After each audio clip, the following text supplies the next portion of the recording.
paciente y que van a hacer el favor de compartirnos. Vamos a comenzar con el artículo de nuestra compañera Paola Montserrat Cepeda Olmos. Ella tiene formación como médico egresada de la Universidad de Guadalajara y tiene especialidad en genética médica del Hospital Civil Fray Antonio Alcalde. Actualmente ella ya está en el último semestre del doctorado en genética humana y con sede en el CIBO y bajo la tutoría de la doctora María Teresa Magaña Torres. Actualmente tiene 3 publicaciones científicas en revistas indexadas y el día de hoy nos va a presentar un artículo que se publicó en octubre de este año. Adelante con tu presentación, Paula.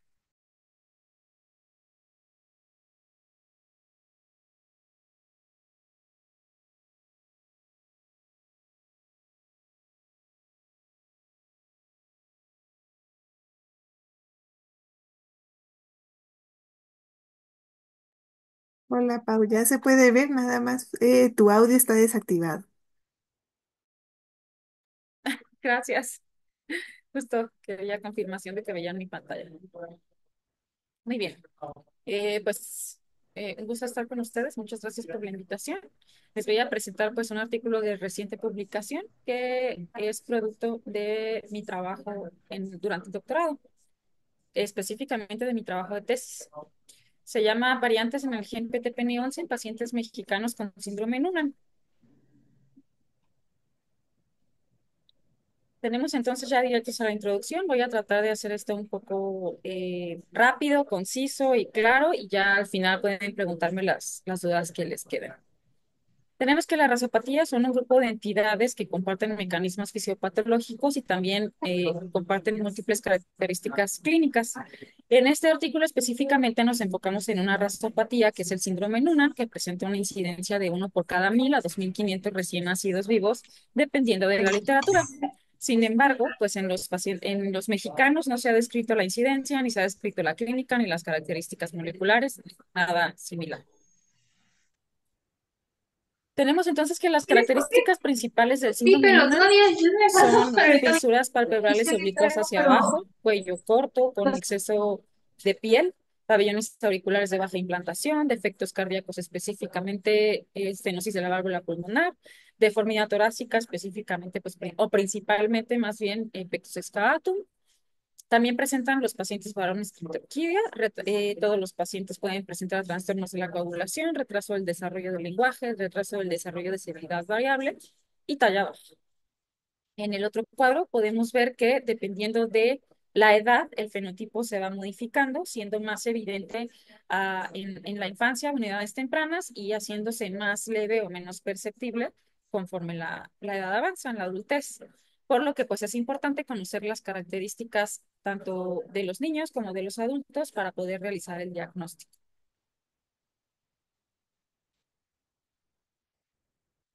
Eh, De acuerdo a pues, las características genéticas de este síndrome específicamente, tenemos que es autosómico dominante, aunque se han reportado algunas excepciones, como es en el gen LZTR1, en la que se han dado casos autosómicos recesivos, pero es la minoría. Presentan expresividad variable, heterogeneidad alélica y de locus, y se han confirmado 11 genes implicados en el desarrollo de este síndrome.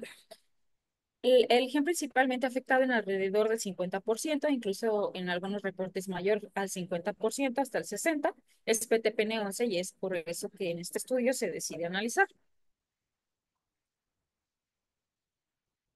La importancia de las variantes genéticas que suceden en este gen, en PTPN11 específicamente, es que lo que causan es aumento en la vía de señalización de RAS-MAPsinasas. Esta vía molecular regula la proliferación, la supervivencia, la migración y la diferenciación celular. Y conforme pues esta se aumenta, es que nos vienen los datos clínicos del síndrome Noonan. Este gen, que es PTPN11, consta de 15 exones que traducen a una proteína de 593 aminoácidos y la proteína es la fosfatasa de tirosina no receptora de tipo 11 que tiene 3 dominios importantes o principales de los cuales les voy a hablar un poco más adelante para hacerlo muy claro en la discusión. El tratamiento de estos pacientes pues es la vigilancia por los especialistas relacionados a todas las manifestaciones clínicas que les comenté previamente. También es a prevenir las complicaciones que ya se sabe según la historia natural de los pacientes que podrán llegar a desarrollar. En recientes años se ha utilizado ya la hormona de crecimiento para mejorar la talla, la cual ya se ha reportado que pues es confiable y que es segura. Y también se han propuesto ya terapias con fármacos específicos que van a intervenir en la señalización de RAS-MAPS. Estos fármacos, la mayoría de ellos ya han sido utilizados para patologías como cáncer y se han utilizado en muy pocos pacientes con síndrome Noonan que presentan datos clínicos que podrían poner en riesgo su vida, como miocardiopatías hipertróficas severas, pero realmente pues todavía no se utilizan en todos los pacientes. Hay uno que otro estudio clínico que se encuentra ya en fases avanzadas. Me parece que el más avanzado va en etapa clínica 2B y que bueno, que esperemos que posteriormente sea útil. Ese medicamento específicamente se está probando para mejorar la talla de los pacientes, pero pues esperemos que mejore también otros aspectos clínicos. En México, los reportes que se han realizado, el primero fue en el 91, se reportaron 2 pacientes con enfermedad periodontal avanzada. Este reporte no fue hecho por genetistas ni médicos, sino por odontólogos y no se realizó estudio molecular. El segundo es del 2006, se presenta 4 pacientes. Se realiza análisis molecular de PTPN11, sin embargo, no se encuentran variantes patogénicas en estos genes y solo quedan con el diagnóstico clínico. En el 2010 se reporta a 2 familiares que son consanguíneos, pues evidentemente mamá y diagnóstico prenatal de su hijo. Y en ellos sí se encontró variante patogénica en el gen PTPN11. Y el último es del 2016, reportado por Cardiel Ríos, perdón, con la intención de señalar que que el paciente presentaba maloclusión severa.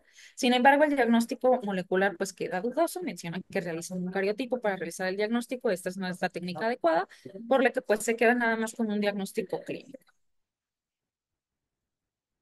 Con estos antecedentes, el objetivo de este artículo fue analizar las características clínicas y las variantes patogénicas en PTPN11 en pacientes mexicanos con síndrome Noonan.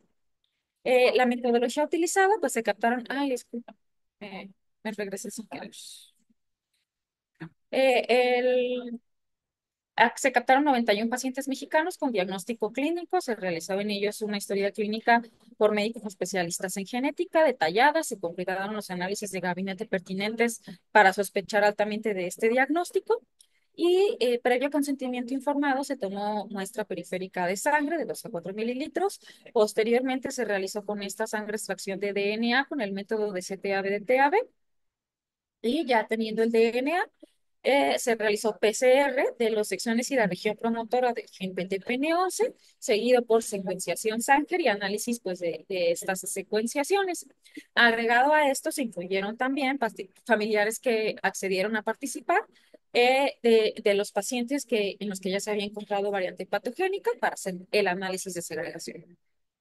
En total, entonces, tuvimos 91 casos índices, 57 familiares relacionados a estos 91 casos índice. Hablando específicamente de los casos índice, tuvimos 88 niños y 3 adultos mayores de 18 años. La edad media fue de 8 años, con un rango de 0 a 46. Y bueno, con respecto al sexo de los pacientes, no hubo diferencias significativas con lo reportado con otros estudios, ni hubo diferencias entre sexo, perdón, y esto debido a que pues, los cromosomas sexuales no se encuentran involucrados dentro de la fisiopatogenia del síndrome. En total, bueno, lo importante es que se evaluaron 67 características clínicas. En este caso, para el artículo se decidió, pues, discutir las más importantes, que son las que se presentaron en arriba del 60% de los pacientes, y son de las que les voy a hablar más adelante. Las características prenatales o perinatales de los pacientes, bueno, en las semanas de gestación tuvimos una media de 37,7 con un rango de 28 a 42. Y lo comparado con la población china que reporta Lee en 2019 es una media de 38,9. Ambos se encuentran dentro de lo considerado un parto de término. De nuestros pacientes, el 26,6% tuvieron parto pretérmino. Sin embargo, esto no es comparable porque no está reportado en los otros artículos en otras poblaciones. Polidramios de estos pacientes tuvieron en el 20,3% y en los pacientes en China pues se encuentra una diferencia significativa ya que ellos lo diagnosticaron con mayor frecuencia. Y en el caso de la translucencia nucal aumentada, nosotros tuvimos un porcentaje muy bajito, que es el 5,3%. En la población china pues se eleva hasta el 70%. Evidentemente esto es estadísticamente significativo. ¿Esto por qué puede ser? Bueno, para empezar, pues porque las ultrasonografías son operador dependiente, pero lo más importante es que el acceso a la atención prenatal difiere según el nivel del desarrollo del país. Esto quiere decir que muy probablemente los pacientes que se incluyeron en el estudio de China, pues tuvieron un control prenatal desde el inicio y hasta el final y se realizaron todas las consultas prenatales pertinentes, así como sus ecografías pertinentes. Y pues lamentablemente eso no sucede en nuestra población. Muchos pacientes solamente tienen acceso a uno o dos ultrasonidos y pues a lo mejor no se logró encontrar la característica, aunque podía sí estar presente en alguna etapa de la gestación. Sobre las características clínicas de los pacientes, bueno, tuvimos que la de mayor frecuencia fue la talla baja, seguido de cardiopatía, específicamente estenosis de la válvula pulmonar, cuello corto en un 71%, deformidad torácica, específicamente pectus excavatum en el 68% y criptorquidia en el 63% de los hombres. La talla baja fue comparada con otros estudios, con otras poblaciones, y bueno, resulta estadísticamente diferente a la población de India en quienes se presenta con menos frecuencia. No hay una pues razón para esto. A lo mejor es su talla poblacional o pues ya sabemos que la talla es multifactorial, por lo que es difícil establecer cuál es la razón de que esto esté sucediendo. Para la talla baja, justamente, pues se utiliza la hormona de crecimiento. En este caso, 48.3% de nuestros pacientes con variante patogénica en PTPN11 recibieron tratamiento en algún momento de su, bueno, de su desarrollo, pues. Este tratamiento requiere una preevaluación como en cualquier indicación de la hormona de tratamiento como para otros pacientes y es seguro y eficaz y hasta el momento pues se reporta como tal en los pacientes con síndrome renal, aunque previamente se creía que al estos pacientes presentar aumento en el desarrollo de cáncer, pues posiblemente con la hormona de crecimiento esto se iba a ver acelerado. Hasta el momento, pues no se ha reportado que sea así, por lo que mientras las indicaciones, como para cualquier paciente que reciba esta terapia, se lleven a cabo, pues esto se puede utilizar con seguridad. También es importante recalcar que ya está reportado que las creencias sobre la talla, el apoyo social y las estrategias psicológicas de afrontamiento nos van a ayudar a un bienestar psicosocial tan importante y tan eficaz como lo es el aumento de la talla per se. Por lo que, bueno, es importante hacer énfasis en que este tipo de abordajes sean realizados en los pacientes. La cardiopatía se presentó en el 70.7% de nuestros pacientes, lo cual presenta una diferencia significativa con la población turca. Ellos presentan que todos sus pacientes tuvieron cardiopatía. Este sesgo se debe a que, pues, ellos no incluyeron casos leves dentro de su proyecto. Los pacientes tenían que tener características clínicas evidentes, un poco más severas para ser incluidos, por lo que, pues, esto nos da la diferencia. La cardiopatía más frecuente en estos pacientes fue la estenosis de la válvula pulmonar y hablando específicamente de ella, se hizo en nuestros pacientes la comparación entre los que sí tenían variante y los que no tenían variante en PTPN11 y no se encontró diferencias significativas y se encontró una tendencia que se presenta con mayor frecuencia a los pacientes que sí tienen variante. Cabe mencionar que dentro de estos pacientes incluidos con variantes, 6 de ellos aún se encuentran en riesgo de desarrollarla porque se encuentran en una edad de 0 a 6 años, que es cuando se presenta con mayor frecuencia o en la mayoría de esta edad ya debería de estar diagnosticado, aunque pues en algunos en la adultez todavía puede encontrarse. Esta característica, que es la estenosis de la válvula pulmonar, ya está reportado que es más frecuente en los pacientes con variante, debido a que la proteína PTPN11 tiene implicaciones importantes en la transformación tisular de epitelial a mesenquimal en las células específicamente de las válvulas semilunares. Debido pues a estos mecanismos, pues las variantes pueden llegar a remodelar las válvulas semilunares, específicamente la pulmonar, hasta llevarnos a la estenosis. Con respecto a la frecuencia, pues se comporta de manera similar a otras poblaciones. El cuello corto se reporta también en la población rusa en 66 de sus 107 pacientes, todos con diagnóstico molecular. No presenta diferencia significativa con nuestro 71% de pacientes. Lo importante de esto es que, bueno, esta manifestación parece no tener implicaciones médicas, pero sí que nos es de ayuda para identificar a los pacientes.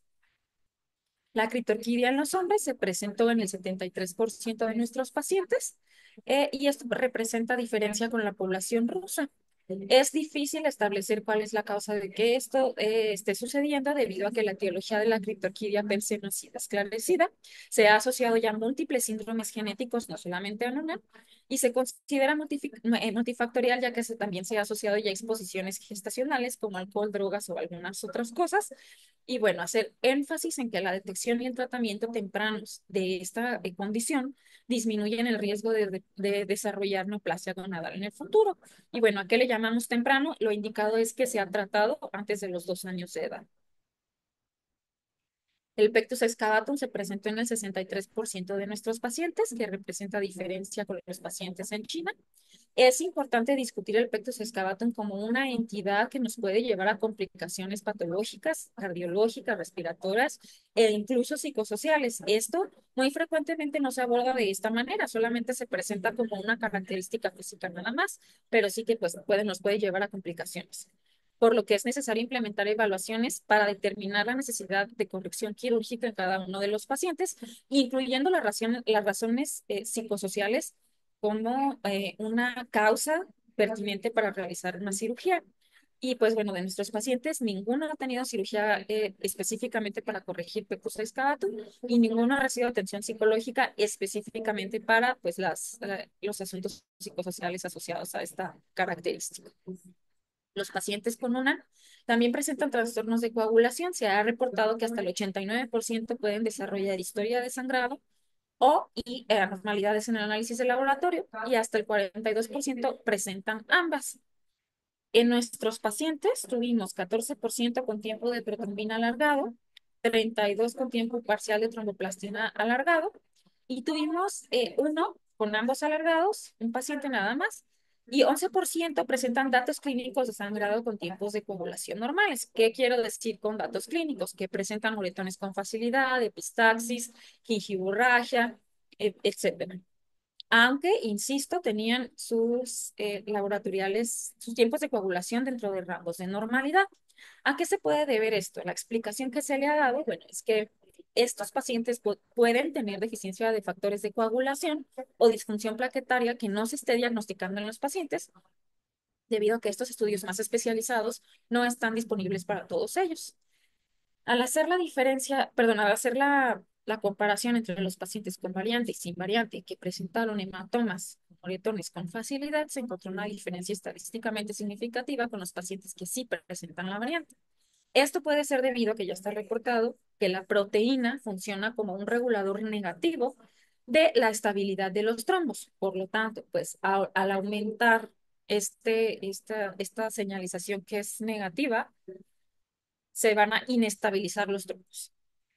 Que hay que hacer como énfasis, o que es lo más importante de esto, pues que los pacientes necesitan llevar una evaluación periódica, evaluando pues, los parámetros normales de los factores de coagulación, si es posible, si los tenemos al alcance, pues realizárselo a los pacientes, si no es posible, pues con los tiempos de coagulación, que la mayoría sí tenemos a la mano, pues realizarlos periódicamente y hacer énfasis en el riesgo elevado de sangrado. Si se llegan a someter a una cirugía, como puede ser para la corrección quirúrgica de la cardiopatía o para la corrección de la criptorquidia, o si se decide corregir el pectus excavatum, pues hacer énfasis en esto, en que aunque los laboratoriales o los tiempos estén normales, hay que prevenir los riesgos de sangrar.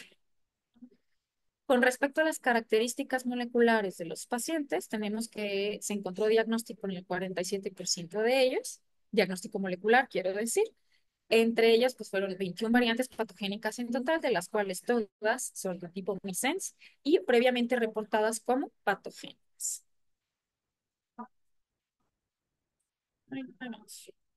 Listo. Tuvimos un rendimiento diagnóstico entonces del 47% y comparando este rendimiento o el porcentaje de pacientes que sí presentan variantes en PTPN11 comparado con otras poblaciones, representa pues diferencias solamente con la población india, en la que bueno, lo encontraron con menor frecuencia y esto se puede deber a los criterios que se utilizaron para incluirlos dentro del proyecto, ¿no? En todos utilizamos los mismos criterios clínicos para considerarlos como aptos para el proyecto. En total, entonces tenemos que, bueno, aquí tenemos todas las variantes, las 21 variantes que se encontraron. 10 de estas variantes estuvieron presentes en más de un paciente. 11 solamente estuvieron en un paciente, lo cual es similar a lo que se reporta en otras poblaciones, que hay una gran heterogeneidad de variantes. Y podemos ver en la tabla que en los exones 3, 8 y 13 se encontraron el mayor número de variantes, siendo el exón 3 el que presenta más variantes diferentes. Las variantes más frecuentes que nosotros encontramos fueron en la posición 504 y en la posición 308, que fueron 7 de 43 respectivamente. Al hacer la comparación con otras poblaciones, bueno, se encuentra con menor frecuencia en la población de India y en que se encuentra con mayor frecuencia la 308 en la población de Sudamérica. Esto se debe, bueno, a que en Sudamérica se ha reportado específicamente en Colombia que podría haber algún efecto poblacional que nos esté llevando a que ellos la presenten con tanta frecuencia. Como les comenté, pues en los exones 3, 8 y 13 se encontraron la mayoría de las variantes. Al compararlo con China, Grecia, India, norte de Europa y Sudamérica, esto se comporta de manera similar. Y al considerar toda nuestra cohorte, el tamizaje solamente de estos tres exones nos reveló el diagnóstico de casi el 40% de los pacientes. Por lo tanto, pues lo pertinente es comenzar el tamizaje por estos tres exones con el afán, pues, de optimizar los recursos. Respecto al número de variantes patogénicas encontradas por los pacientes, en los pacientes, perdón, con diagnóstico, bueno, estas son variadas. Podemos encontrar una cantidad desde 6 hasta 32 según estos reportes que les pongo en la tabla. Sin embargo, no representan diferencias significativas, pues lo que dice que la heterogeneidad es similar en las poblaciones.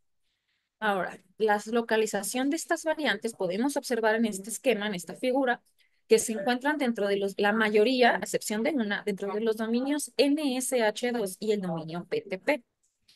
¿Cuál es la importancia de esto? Estos dominios son los que se encargan o los que tienen implicaciones en regular la función de la proteína. Cuando ésta se encuentra inactiva de forma cerrada, lo que es normal de manera constitutiva en pacientes que no tienen variantes, es que el dominio PTP y el NSH2 tengan una interacción física, lo que no permite que PTP lleve a cabo su actividad de fosfatasa. Al recibir un estímulo, esta se activa, pasa a su forma abierta y entonces el dominio PTP queda libre para su actividad como tal de fosfatasa. Cuando las variantes se encuentran en estos dos dominios, esta interacción intermolecular se pierde, lo cual nos impide tener la forma cerrada y de manera constitutiva la mantenemos de forma activa o de forma abierta, realizando su función con más cantidad o mayor a lo que normalmente debería de estar activa. La variante que se encuentra dentro del CSH2, ¿qué implicaciones podría tener? Bueno, se ha reportado ya también que este dominio actúa como plataforma para un correcto deslizamiento o movimiento de la posición activa a la inactiva y viceversa, y que también proporciona energía de unión que va a hacer que se una con más fuerza sus ligandos, lo cual puede hacer que permanezca activa por más tiempo que si esta fuerza fuera la normal. Respecto al análisis de segregación de los pacientes, entonces en los 57 familiares que se analizaron, que estuvieron relacionados a 28 casos índice, se encontró que 18 de ellos fueron de nuevo y 10 heredados. Cabe recalcar que 11 previamente no tenían conocimiento de su condición y por lo tanto no llevaban un seguimiento médico. Esto es concordante con lo que reporta Senker, que dice que del 20 al 40% tienen un padre afectado. Nosotros tuvimos casi un 36% que cabe dentro de este rango. Y bueno, con respecto a las variantes de nuevo, se encontró con mucho mayor frecuencia en nuestra población que en la población china.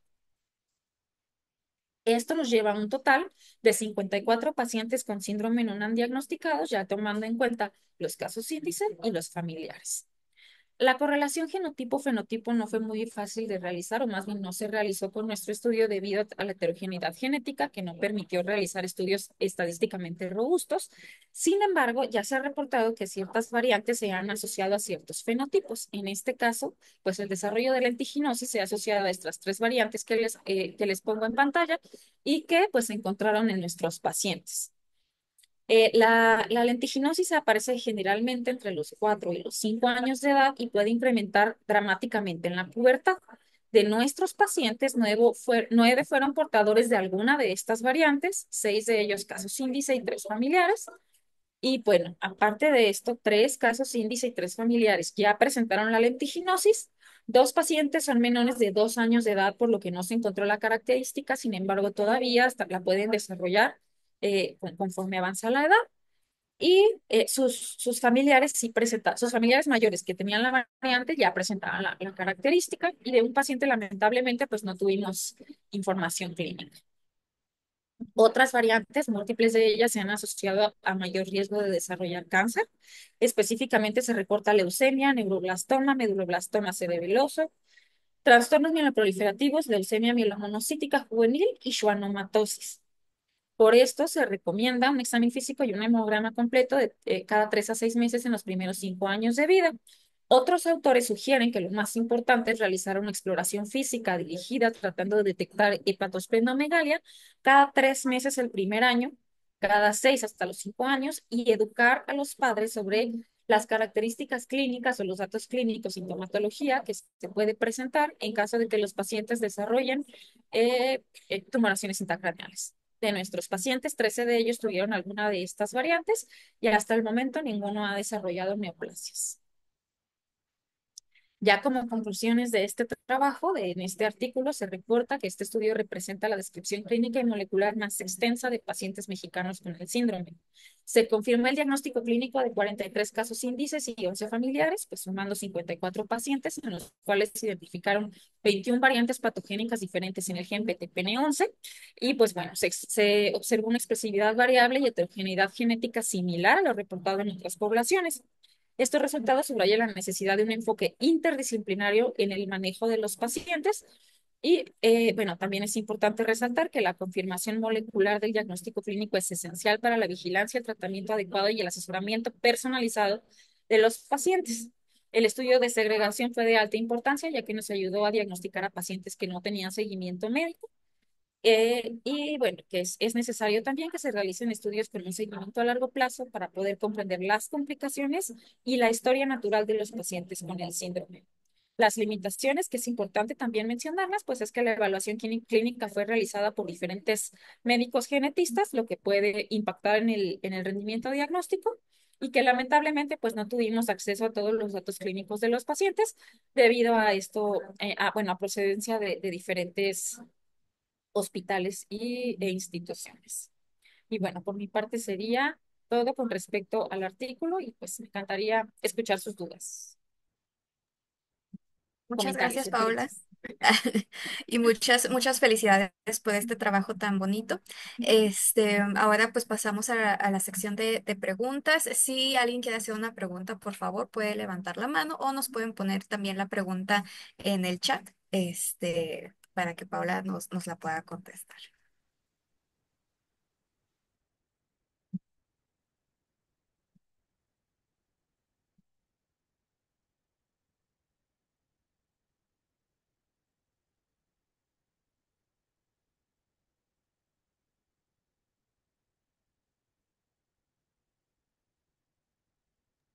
Bueno, mientras los demás se animan, yo quería preguntarte, Pau, para los pacientes en los que no se encontraron las variantes, ya mencionaste que se puede, por una parte, buscar variantes en los otros genes o bien pensar en un diagnóstico diferencial.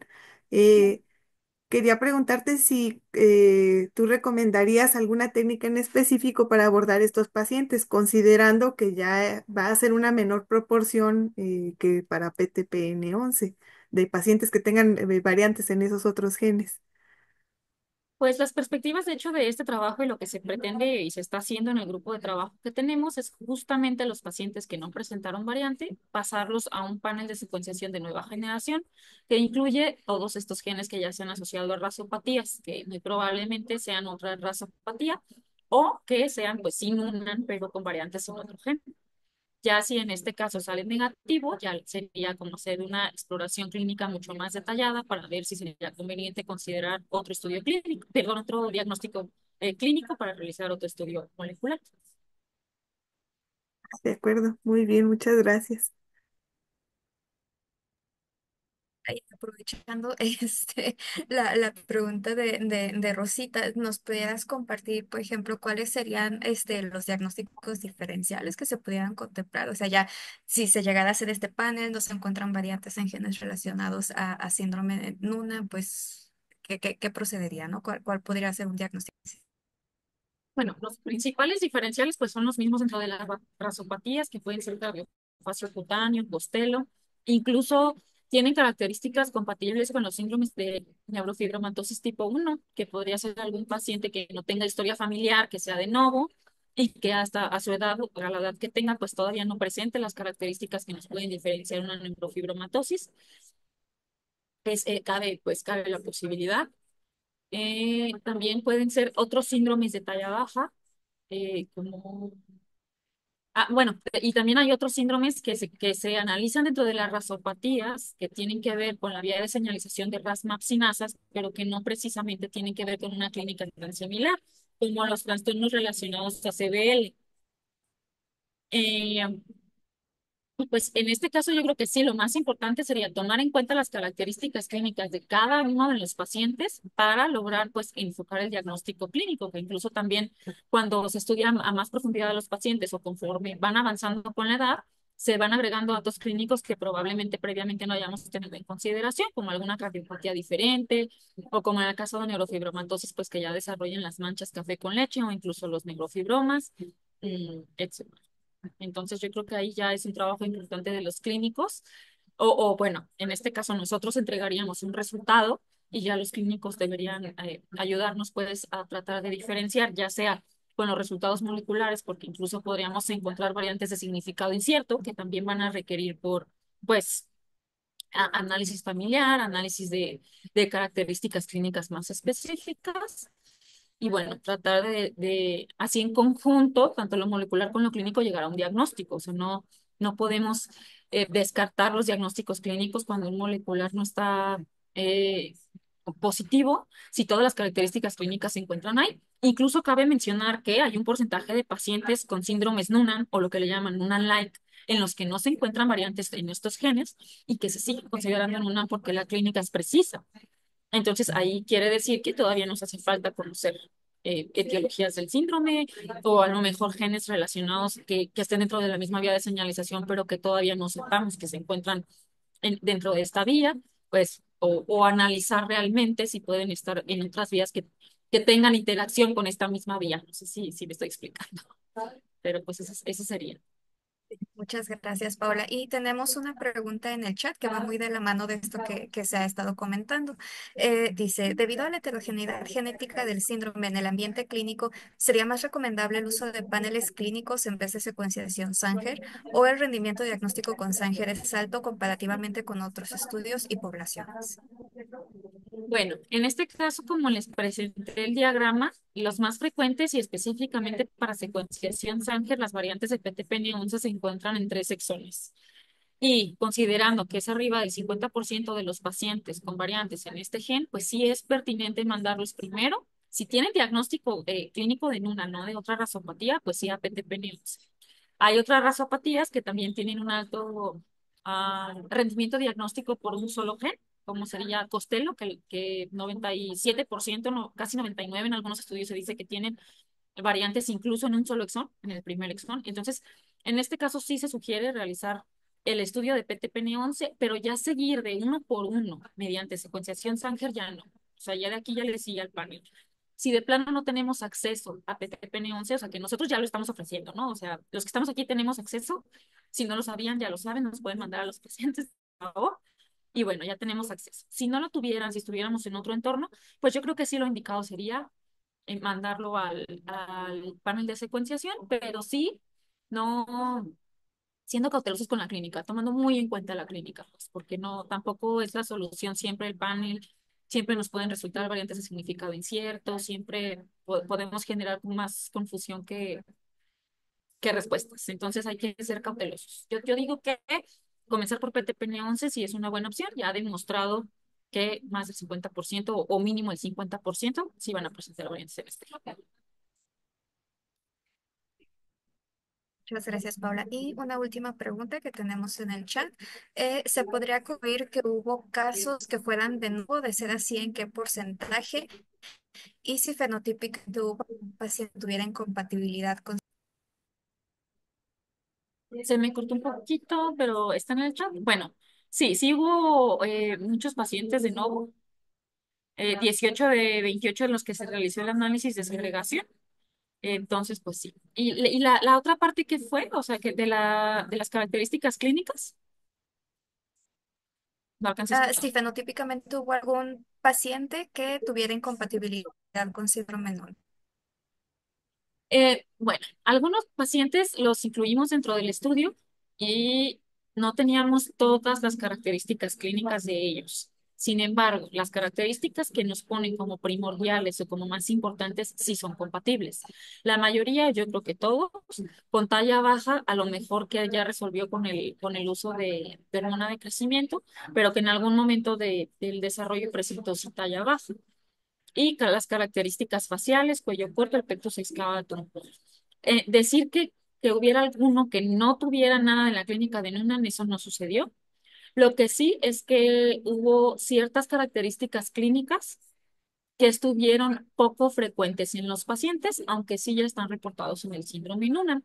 Ciertamente, pues siempre hay que hacer énfasis que no todas nuestras historias clínicas estaban eh, muy demasiado específicas, sobre todo en estas cosas que no son tan frecuentes, pero sí podemos decir que trastornos como el estrabismo solo se presentó en un solo paciente, y aunque pues sí se ha reportado en los pacientes con menos. Entonces, creo que en general la mayoría sí presentan datos característicos y cabe mencionar que muchos de ellos son datos leves. Muchos no tienen cardiopatía. Hay médicos clínicos que consideran que deben de tener una cardiopatía y esto no es así. Pueden tener solamente la talla baja y el pectus excavatum o las características clínicas faciales y talla baja o tal vez cuello ancho. Entonces son realmente leves y estas también son las causas por las que los familiares que eran mayores ya, pues evidentemente de edad, los padres, no habían sido diagnosticados porque tenían fenotipos leves.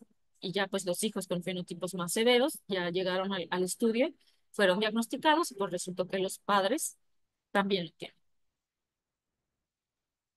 Muchas gracias, Paula, y muchísimas gracias por tu participación y de nuevo felicidades. Y bueno, pues ahora vamos a seguir con el artículo de nuestra compañera Michelle. También me da muchísimo gusto presentarla. Eh, Michelle, ella es egresada de la Facultad de Químico Farmacobiólogo de la Universidad Michoacana de San Nicolás de Hidalgo. Actualmente está en el doctorado de genética, cursando el octavo semestre. También está en el Centro de Investigación Biomédica de Occidente, bajo la dirección de la doctora Ana Rebeca Jaloma Cruz. El artículo que nos presenta el día de hoy se deriva de un proyecto alterno a su investigación doctoral y aparte ha sido galardonado en distintas ocasiones con la obtención del primer lugar al trabajo libre con presentación oral en el Congreso Nacional de Hematología en octubre del 2022. También el primer lugar como trabajo en cartel en el Congreso del Grupo Cooperativo Latinoamericano de Hemostasia y Trombosis en octubre del 2023 y en el Congreso de la Federación de Hemofilia de la República Mexicana en agosto del 2023. Muchísimas gracias, Michelle, por apoyarnos con esta presentación y adelante. Muchas gracias. El día de hoy les voy a presentar el artículo que se acaba de publicar en el mes de octubre, el 18 de octubre. Y bueno, este artículo se titula es PCR inversa cambiante modificada por electroforesis capilar fluorescente para la detección de intrones en el gen de factor 8, en el intrones 22 e intron 1, en inversiones principalmente, para pacientes con hemofilia A severa y probables portadoras. Igual en este artículo participé como primer autor. Este es un proyecto alterno al de mi tesis de doctorado y pues es un gusto estar aquí presentándoles. Como manera de introducción, la hemofilia A es un trastorno ligado al cromosoma X, caracterizado por la deficiencia funcional del factor octavo de la coagulación, y este causa principalmente sangrados musculoesqueléticos. Este se presenta a una frecuencia mundial de 1 a 5,000 a 1 en 10,000 nacimientos masculinos, y bueno, de acuerdo a la cantidad de factor coagulante que se tenga, se va a clasificar en hemofilia leve, moderada y severa. En esta ocasión nos vamos a centrar en lo que es la hemofilia severa, y bueno, principalmente, o la causa más frecuente que genera la hemofilia A severa son las grandes inversiones en el intron 1 y 22 del gen del factor 8. Y estos son rearreglos complejos, como podemos observar en este esquema. Principalmente se lleva a cabo esta inversión del intron 22 del gen F8 y podemos observar, no sé si aquí, bueno, señalando en cuanto a la presentación, no sé si se puede ver ahí mi cursor. Bueno, en cuanto a la inversión, esta es principalmente, o la más frecuente, es la inversión del intron 22 y esta se lleva a cabo de un 45 a un 50% de los pacientes con hemofilia severa. Esta inversión principalmente se lleva a cabo por medio de una recombinación homóloga, en donde este rearreglo complejo podemos observar del lado derecho de la pantalla en la figura en la parte superior, no sé si se está señalando, pero tenemos aquí el gen del factor octavo, y podemos observar también que tiene una región homóloga, que es esta del intron 22H1, y que hacia lo que es la región telomérica, fuera del gen, encontramos dos regiones que son muy homólogas, incluso una homología del 90%, que es la del intrón H3 y H2, y este rearreglo se lleva a cabo mediante una recombinación homóloga y lo podemos observar dependiendo del tipo de recombinación, es decir, si se une con el intrón 22H3 o con el H2, se va a generar la inversión. En el caso del intrón 22H1, cuando se une, del GNF8, cuando se une con su homólogo del intrón 22H3, se va a generar la inversión de tipo 1 y cuando se une con la H2, se va a generar la inversión 22 tipo 2. Lo que va a generar principalmente esto es que estén invertidos del exón 1 al 22 y se va a ir hacia la región del telómero, es decir, extragénico, y no se va a producir, por lo tanto, el factor de la coagulación octavo. Y lo que nos va a generar la clínica de estos pacientes que tienen hemofilia severa. Lo mismo ocurre con el mecanismo donde se lleva a cabo también de la inversión del intron 1, es un mecanismo similar en donde también hay una copia altamente homóloga que está hacia la región telomérica y que en la recombinación homóloga se puede llevar a cabo esta inversión y por lo tanto también tener deficiencia del factor de la coagulación, originando igual la clínica. En este caso, la inversión del intron 1 es mucho menos frecuente. Estas inversiones se encuentran en un 1 o un 5% de los pacientes y bueno, estos rearreglos complejos, como lo podemos observar, nos llevan a que la técnica o para poder detectar estas inversiones, estos rearreglos, ya que están bastante lejano, en la imagen podemos observar, están a 400, a 500 kilobases de distancia del factor 8, estas regiones homólogas. Entonces, las técnicas o como tal la técnica para poder identificar estos rearreglos complejos en los pacientes es sumamente complicado de llevar a cabo con técnicas moleculares convencionales.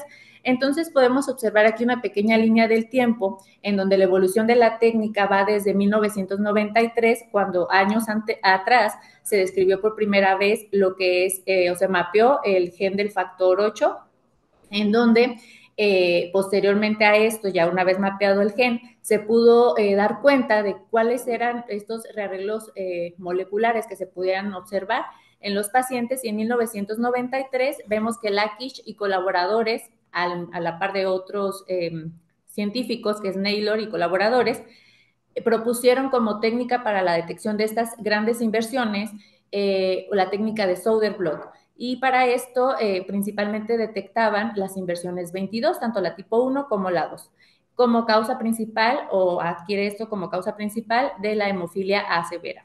Posteriormente, en 1998, Liu y Sommer y colaboradores proponen una técnica para mejorar el Söderblot, ya que esta técnica por muchos años fue el estándar de oro, pero posteriormente, debido a la dificultad que era realizar esta técnica y lo que se requiere de personal capacitado, además de que pues es una técnica bastante laboriosa que puede llevar de 8 a 10 días para realizarse por la magnitud en ese entonces, se llevó a cabo una nueva, o bueno, propusieron una nueva técnica que fue el PCR subcycling o PCR por subciclado y PCR long distance, Esto lo que hacías eran estos fragmentos de 10 a 20 kilobases, entonces eran varios ciclos para poder llevar a cabo esta técnica. Si bien fue una técnica que mejoró la anterior, pero también fue una técnica que requería de ciertos aditamentos como este, algunas reactivos que fueran de alta fidelidad para poder llevar a cabo esta técnica.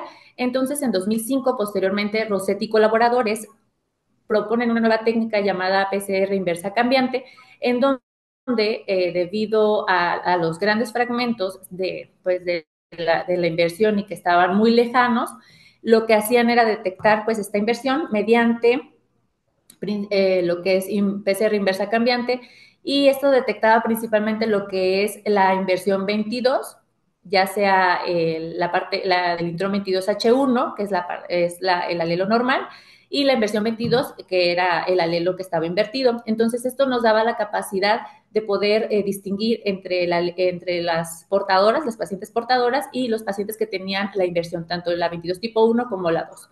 Podemos observar en este esquema, en el primer diagrama, lo que es la inversión 1 del alelo normal.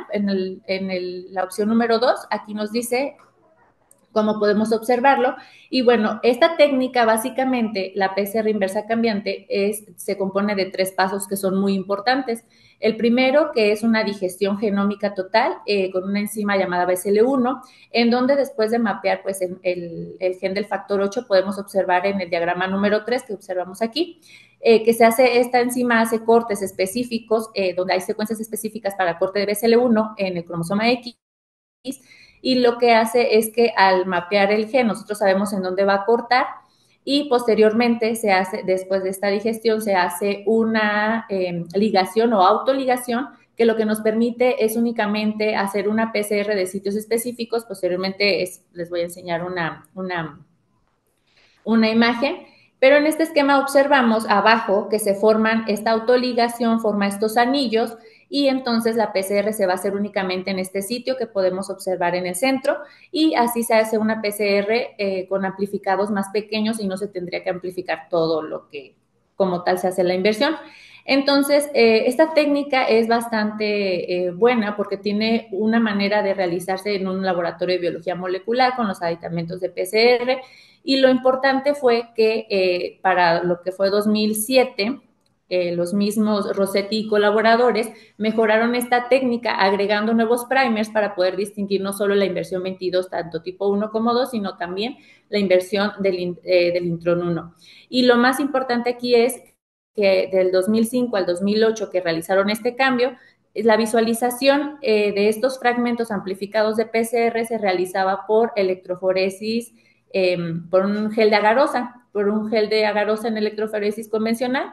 Y para el 2007, en México, nuestro equipo de trabajo desde ese entonces se ha estado trabajando en la estandarización para el diagnóstico de pacientes en la República Mexicana, y esta detección de las inversiones, tanto del 22 como del 1, se empezó a hacer en 2007 y se publicó. Mantilla y colaboradores, que son del laboratorio, y estas inversiones, pues principalmente fueron la técnica que se utilizó en ese entonces en el laboratorio fue por PCR subcycling, como long distance también, y bueno, se publicó en 2007. Entre el tiempo que fue Rossetti, que publicó las modificaciones o que agregó nuevos primers, como podemos observar aquí, para distinguir tanto las inversiones del 22 como del 1, mejoraron esta técnica para ambas inversiones y se seguía visualizando en geles de agarosa. Posteriormente, Pan y colaboradores en 2014 introducen una nueva técnica, introducen una nueva visualización más bien de los fragmentos por electroforesis capilar de extremo corto. Esta electroforesis capilar de extremo corto que propone PAN realiza nuevos primers, pero basándose inicialmente en la técnica de PCR inversa cambiante que propusieron desde el 2005 Rossetti y colaboradores. Y bueno, en 2018 nuevamente se hace un estudio de los pacientes mexicanos, pero ahora de aquí mismo del grupo de trabajo, en donde se utiliza igual la PCR inversa cambiante, pero de Rossetti del 2005, pero utilizando también la visualización de los geles de agarosa, y se hace adicionalmente con el desarrollo de inhibidores de estos pacientes con hemofilia grave. Todo esto de las técnicas y las modificaciones que se han hecho a lo largo del tiempo nos ha motivado a nosotros para poder, sobre todo, tanto el estudio de Rossetti como el de Pan, de llevar a cabo una técnica en donde se utiliza el principio de la PCR inversa cambiante, pero adicionalmente a esto visualizar los fragmentos de manera más sensible o específica para utilizar un método de visualización distinto, y nosotros al tener pues el equipo necesario para llevarlo a cabo, decidimos hacer este estudio o este trabajo para visualizar los fragmentos con electroforesis capilar fluorescente, y bueno, más adelante les comentaré cómo se realizó la modificación entonces de la técnica. Y bueno, en el artículo de los materiales y métodos que se publicaron en este artículo es que se realizó un estudio de corte de pacientes mexicanos con hemofilia grave y sus familiares en 11 estados del país del 2021 a la fecha. Los pacientes con hemofilia severa fueron diagnosticados por el nivel de factor 8, evaluado mediante un ensayo de coagulación de una etapa, según los proveedores del laboratorio clínico respectivamente de cada hospital, de cada paciente, y los pacientes fueron remitidos a nuestro laboratorio por sus hematólogos tratantes para el diagnóstico genético. Lo que se realizó en estos pacientes fue la obtención del DNA genómico a partir de leucocitos en sangre periférica, y posteriormente se hizo la cuantificación por nanodrop. Se almacenó su DNA a menos 20 grados hasta su uso. Y bueno, en este artículo lo que nosotros colocamos fue, porque es la parte importante, la parte medular de esta modificación es la técnica, es decir, la metodología. Se publica una tabla en donde se hace un análisis comparativo de las técnicas que nosotros tenemos de referencia, que es la de Rossetti del 2005 y 2008 y la de Pan del 2014, en donde se hace este cuadro comparativo, donde se señalan los pasos, cada paso de la técnica, y los cambios o las pequeñas modificaciones que se realizaron en nuestro estudio, como en el caso de la digestión, una purificación, la ligación y una segunda purificación. Y bueno, en la parte derecha, en la columna final, podemos observar las modificaciones que se realizaron en este estudio, y parte de ellas pues es también el uso de enzimas rápidas, las cuales nos ayudaron a estandarizar esta técnica en cuanto a realizar esta técnica, perdón, en un menor tiempo que el que se llevaba a cabo, por ejemplo, por Rossetti, que las enzimas por ejemplo, de la digestión eran una digestión de 4 horas, ahorita lo hacemos en 10 minutos, y así sucesivamente. Bueno, en cuanto a la tabla, podemos observar los pasos más importantes, que sería la digestión con esta enzima de restricción, una purificación para eliminar los residuos, la ligación y posteriormente otra segunda purificación. En esta imagen lo podemos ver un poquito más claro de cómo se lleva a cabo o visualmente cómo se vería esto. Y bueno, en el paso número 1 tenemos esta digestión con BCL1, y vamos a observar que BCL1 va a cortar en estos sitios específicos, y posteriormente, ya que corta, se hace una autoligación. Esta ligación se lleva a cabo con la enzima T4 ligasa para poder formar estos anillos y posteriormente hacer una PCR multiplex. Esta PCR multiplex, en la tabla colocamos los primers. Nosotros utilizamos justamente los primers de Rossetti, pero se hizo una pequeña modificación utilizando un fluorocromo en 22ID y 1ID, que son los primers en común, para poder identificar tanto la inversión 22, tipo 1, tipo 2, o la inversión del intronón. Y bueno, también aquí en la parte inferior podemos observar entonces aquí en esta imagen cómo es que se coloca este fluorocromo en la PCR. Se hace una PCR multiplex, y primero se hace para la inversión del 22 y sale negativa, se lleva a cabo la prueba para la inversión del intrón 1, que es la menos frecuente. Y bueno, finalmente la visualización de esos fragmentos amplificados, la comparativa o la parte medular del estudio es que en lugar de visualizarlos con un gel de electroforesis, con un gel de agarosa, se lleva a cabo una electroforesis capilar fluorescente para poder visualizarlo y que sea más sensible la visualización de estos fragmentos.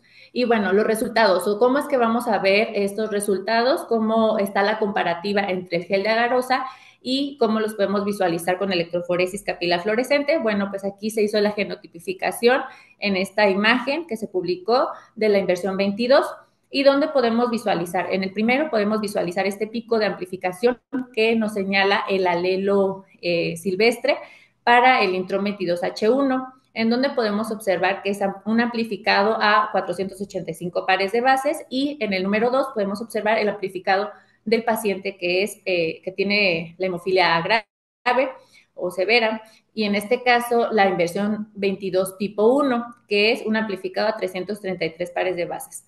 En la imagen número 3 podemos ver en este caso una portadora, es decir, vamos a ver a la portadora, que sería el alelo silvestre, que corresponde a los 485 pares de bases, y del lado izquierdo podemos ver el de 333 pares de bases, que corresponde a la inversión 22 tipo 1.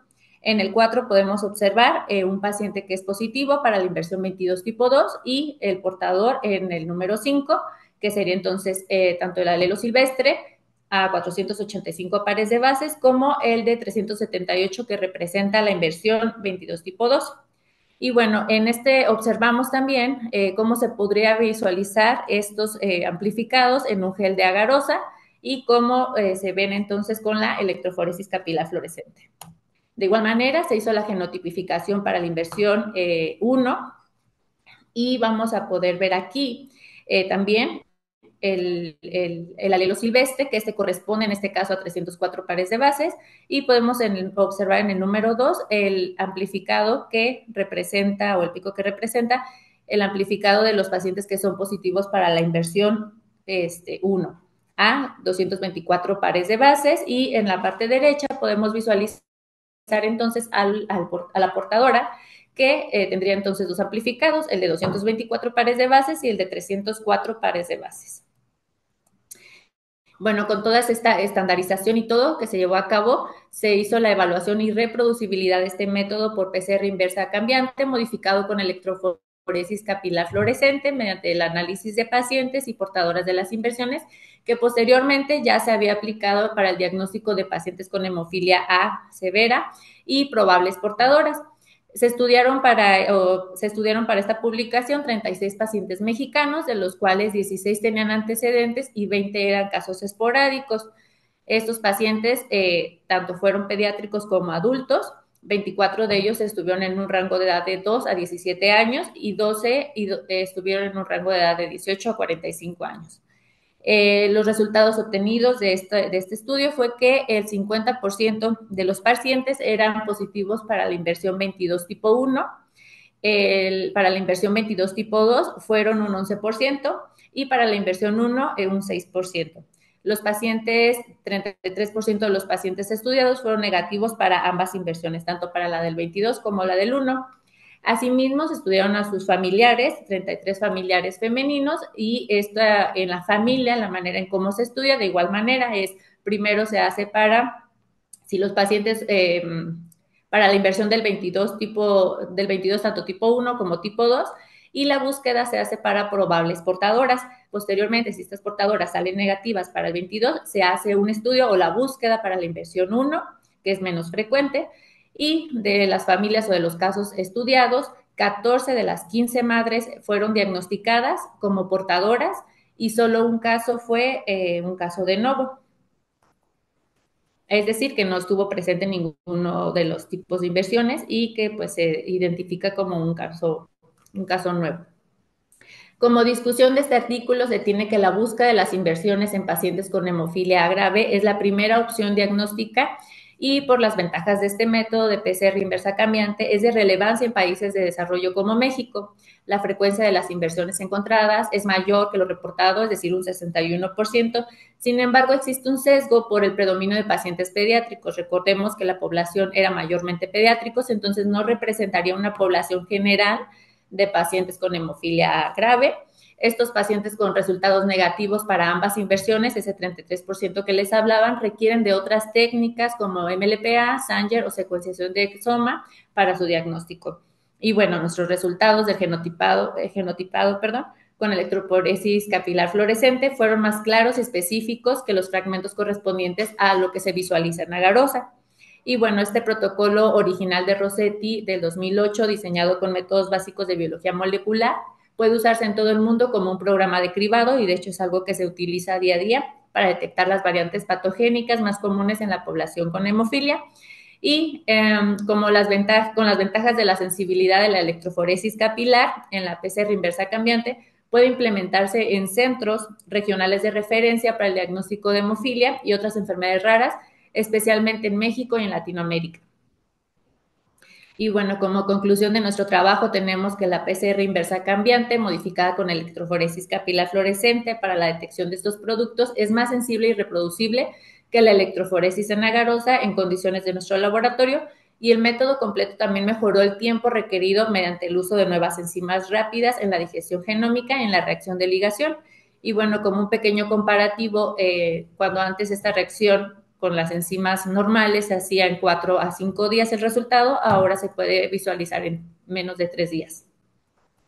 Y bueno, pues aquí están los agradecimientos, no hay conflicto de intereses y principalmente el agradecimiento es a los hematólogos, a los pacientes que han estado ahí y pues a los pacientes de México que pues esto ayuda a su diagnóstico y también al doctor Horacio Rivera por la edición y sobre todo también a el doctor Carlos de Brasi y Lilian Rossetti, quienes son los principales autores de esta técnica de PCR inversa cambiante para hemofilia A y pues muchas gracias.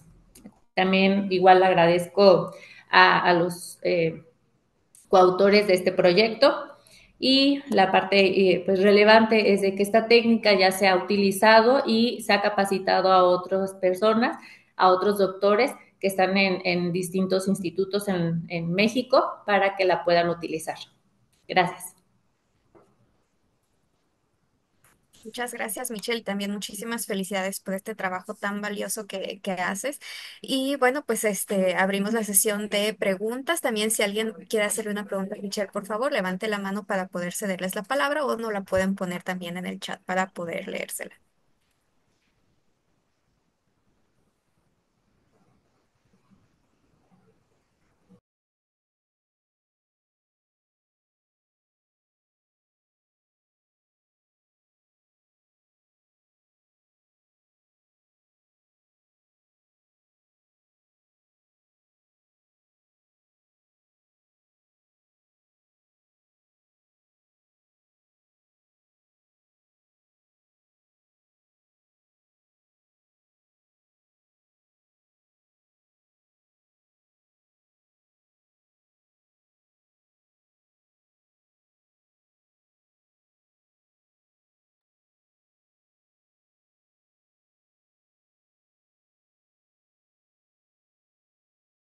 Ahí tenemos la primera. Bueno, el doctor Luis Becerra les manda una felicitación a Michelle y a la doctora Jaloma. Es un gusto ver sus trabajos, de verdad, es un trabajo eh, precioso que hacen ustedes y que ha sido sumamente relevante. Muchas felicidades. Gracias.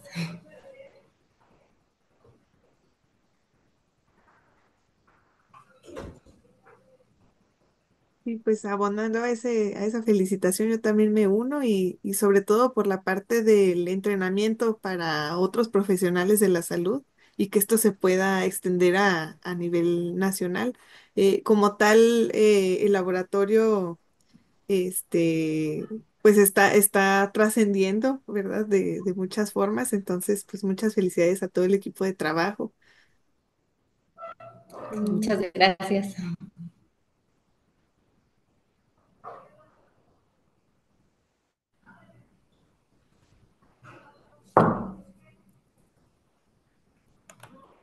Bueno, de que quizás no haya no sé, muchas, parece que o tenemos... sea, hay muchas Ajá. dudas y quizás es por eso que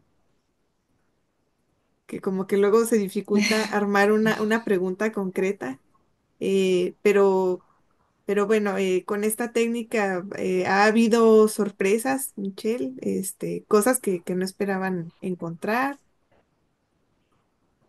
¿O cuál consideras tú que Pues que más que eso fue un poco complejo la estandarización inicial de la técnica, sí fue un poquito complejo por la cuestión de saber específicamente, no podemos ver si el resultado fue el adecuado o si se amplificó y todo, porque no hay como un punto en todo en toda la técnica para poder saber, ok, voy bien, todavía tengo material genético y todo esto. Entonces, hasta que podemos verlo en la PCR, en la amplificación, y al inicio pues no teníamos enzimas rápidas, entonces era toda una semana de proceso y hasta el día viernes ya sabíamos si había resultados o no.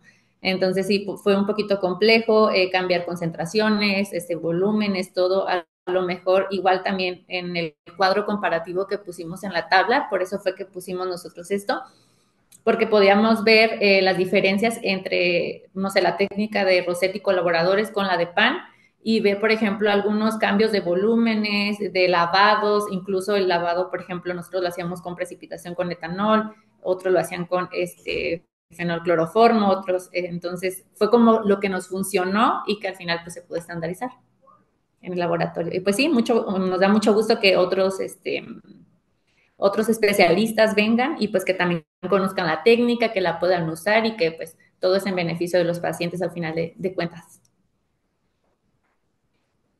Así es, ¿no? Pues sí se nota que fue mucho trabajo, Michelle. Muchas felicidades. Gracias, Rosita, gracias. Bien, bueno, pues si alguien tuviera alguna otra pregunta, pues pueden contactar a Michelle. Y pues de nuevo, Gracias. muchísimas gracias por apoyarnos con esta presentación, Michelle. Y pues muchas gracias a todos por su presencia. Bueno, esta sería la última sesión de este año. Los invitamos a que se mantengan al pendiente de los eventos que vamos a tener el próximo año. Recordemos que se vienen fechas muy, muy importantes, entonces vamos a tener varios eventos para ustedes. Y bueno, tengan todos felices fiestas y unas bonitas vacaciones y pues nos vemos de regreso el siguiente año. Gracias por todo. Gracias, felices fiestas a todos.